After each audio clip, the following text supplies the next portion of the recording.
మన రుద్రకు అడవిలో బోలెడు జంతువుల ఫ్రెండ్స్ ఉన్నారు కదా, వాళ్లతో హాయిగా ఆడుకుంటూ ఉన్నాడు. ఇంతలో కొన్ని పక్షులు టపటపా రెక్కలు కొట్టుకుంటూ కంగారుగా రుద్ర దగ్గరికి వచ్చి వాలాయి. రుద్ర పహల్గామ్ అనే ఊరి దగ్గర ఎవరో టెర్రరిస్టులు దాడి చేశారంట, అందర్నీ భయపెట్టారంట అని చెప్పాయి. ఆ మాట వినగానే రుద్రకు కోపం నషాళానికి అంటింది. ఏంటి, టెర్రరిస్టులా? అమాయకులను భయపెడతారా? వాళ్లను అస్సలు వదలను అనుకున్నాడు. అప్పుడే బుర్రున పరిగెత్తుకుంటూ ఒక చిన్న ఎలుక వచ్చింది. అది రుద్ర చెవి దగ్గరగా వచ్చి, రుద్ర, ఆ టెర్రరిస్టులు మన అడవిలోకే వచ్చారు. ఇక్కడే నేల కింద రహస్యంగా గది కట్టుకుని దాక్కున్నారు అని గుసగుసగా చెప్పింది. ఓహో, నా అడవిలోనే నా కళ్ల ముందే దాక్కుంటారా? మీ అంతు చూస్తానుండండి అని రుద్ర గట్టిగా అనుకున్నాడు. వెంటనే తన ఫ్రెండ్స్ అయిన జంతువులన్నిటినీ పిలిచాడు. ఫ్రెండ్స్, మన అడవిలోకి టెర్రరిస్టులు వచ్చారు, వాళ్లను మనం పట్టుకోవాలి. నేను చెప్పినట్టు చేస్తారా అని అడిగాడు.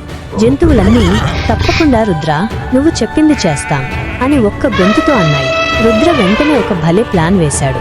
కొన్ని చురుకైన ఉడతలు ఆ టెర్రరిస్టులు దాక్కున్న చోటు దగ్గరికి నిశ్శబ్దంగా వెళ్లాయి. వాళ్ళు ఏం మాట్లాడుకుంటున్నారో వినమని చెప్పాడు. ఉడతలు కొంచెం సేపటికే భయంతో వణికిపోతూ రుద్ర దగ్గరికి తిరిగొచ్చాయి. రుద్ర, ఆ టెర్రరిస్టులు ఇందాక మాట్లాడుకుంటున్నారు. వాళ్ళు ఒక ఊరిలో సినిమా హాల్లో అప్పుడే బాంబు పెట్టేశారంట, అది ఎప్పుడైనా పేలొచ్చని నవ్వుకుంటున్నారు అని కంగారుగా చెప్పాయి. అయ్యో, ఇది చాలా పెద్ద ప్రమాదం. అడవిలో వాళ్లను పట్టుకోవడం కన్నా ముందు ఆ సినిమా హాల్లో ఉన్న జనాలను కాపాడాలి. రుద్రకు ఏం చెయ్యాలో వెంటనే అర్థమైంది.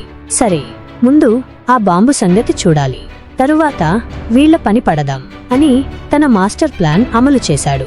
ముందుగా తన ఫ్రెండ్ అయిన చాలా వేగంగా ఎగిరే గరుడ పక్షిని పిలిచాడు. గరుడా, నువ్వు వెంటనే పక్కనే ఉన్న ఊరి పోలీసుల దగ్గరికి వెళ్ళు. అక్కడ సినిమా హాల్లో టెర్రరిస్టులు బాంబు పెట్టారని వెంటనే దాన్ని వెతికి తీసేయమని చెప్పు అని పంపించాడు.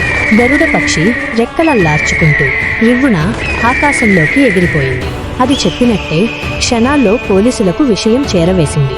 పోలీసులు వెంటనే అప్రమత్తమై సినిమా హాల్కు వెళ్లి టెర్రరిస్టులు పెట్టిన బాంబును కనుక్కుని దాన్ని జాగ్రత్తగా తీసేశారు, నిర్వీర్యం చేసేశారు. హమ్మయ్య, ఎంత పెద్ద ప్రమాదం తప్పిపోయిందో!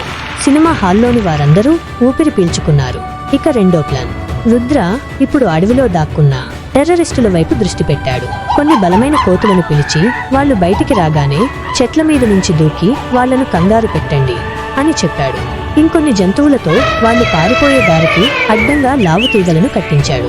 రుద్ర వేసిన ప్లాన్ ప్రకారం టెర్రరిస్టులు బయటికి రాగానే కోతులు అల్లరి చేశాయి.